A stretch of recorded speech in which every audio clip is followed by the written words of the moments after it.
Sodom and Gomorrah destroyed. That evening the two angels came to the entrance of the city of Sodom. Lot was sitting there, and when he saw them, he stood up to meet them. Then he welcomed them and bowed with his face to the ground.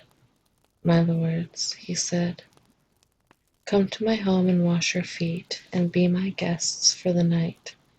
You may then get up early in the morning and be on your way again." "Oh no," they replied, "we'll just spend the night out here in the city square." But Lot insisted, so at last they went home with him. Lot prepared a feast for them, complete with fresh bread made without yeast, and they ate.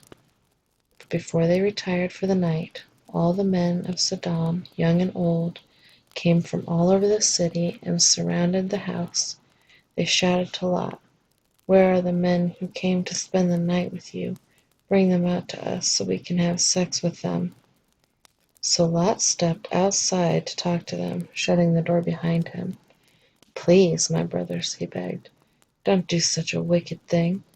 Look, I have 2 virgin daughters. Let me bring them out to you, and you can do with them as you wish. But please, leave these men alone, for they are my guests, and they are under my protection." "Stand back," they shouted. "This fellow came to town as an outsider, and now he's acting like our judge. We'll treat you far worse than those other men." And they lunged toward Lot to break down the door. But the 2 angels reached out, pulled Lot into the house, and bolted the door. Then they blinded all the men, young and old, who were at the door of the house, so they gave up trying to get inside.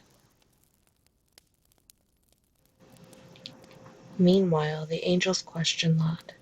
"Do you have any other relatives here in the city?" they asked. "Get them out of this place. Your sons-in-law, sons, daughters, or anyone else, for we are about to destroy the city completely. The outcry against this place is so great it has reached the Lord, and he has sent us to destroy it." So Lot rushed out to tell his daughter's fiancés, "Quick, get out of the city. The Lord is about to destroy it." But the young men thought he was only joking. At dawn the next morning the angels became insistent. "Hurry," they said to Lot. "Take your wife and your 2 daughters who are here. Get out right now, or you will be swept away in the destruction of the city." When Lot still hesitated, the angel seized his hand and the hands of his wife and 2 daughters, and rushed them safely outside the city, for the Lord was merciful. When they were safely out of the city, one of the angels ordered, "Run for your lives, and don't look back or stop anywhere in the valley. Escape to the mountains, or you will be swept away." "Oh no, my lord," Lot begged. "You have been so gracious to me and saved my life, and you have shown such great kindness, but I cannot go to the mountains. Disaster would catch up to me there, and I would soon die. See, there is a small village near by. Please let me go there instead. Don't you see how small it is? Then my life will be saved." "All right," the angel said. "I will grant your request. I will not destroy the little village, but hurry, escape to it, for I can do nothing until you arrive there." This explains why the village was known as Zoar, which means little place. Lot reached the village just as the sun was rising over the horizon. Then the Lord rained down fire and burning sulfur from the sky on Sodom and Gomorrah. He utterly destroyed them, along with the other cities and villages of the plain, wiping out all the people and every bit of vegetation.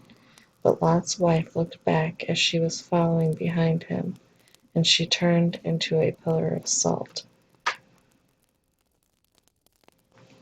Abraham got up early that morning and hurried out to the place where he had stood in the Lord's presence. He looked out across the plain toward Sodom and Gomorrah and watched as columns of smoke rose from the cities like smoke from a furnace. But God had listened to Abraham's request and kept Lot safe, removing him from the disaster that engulfed the cities on the plain. Lot and his daughters. Afterward, Lot left Zoar because he was afraid of the people there, and he went to live in a cave in the mountains with his 2 daughters. One day the older daughter said to her sister, "There are no men left here anywhere in this entire area, so we can't get married like everyone else, and our father will soon be too old to have children. Come, let's get him drunk with wine, and then we will have sex with him. That way we will preserve our family line through our father." So that night they got him drunk with wine, and the older daughter went in and had intercourse with her father. He was unaware of her lying down or getting up again. The next morning the older daughter said to her younger sister, "I had sex with our father last night. Let's get him drunk with wine again tonight, and you go in and have sex with him. That way we will preserve our family line through our father." So that night they got him drunk with wine again, and the younger daughter went in and had intercourse with him. As before, he was unaware of her lying down or getting up again. As a result, both of Lot's daughters became pregnant by their own father. When the older daughter gave birth to a son, she named him Moab. He became the ancestor of the nation now known as the Moabites. When the younger daughter gave birth to a son, she named him Ben-Ammi. He became the ancestor of the nation known as the Ammonites.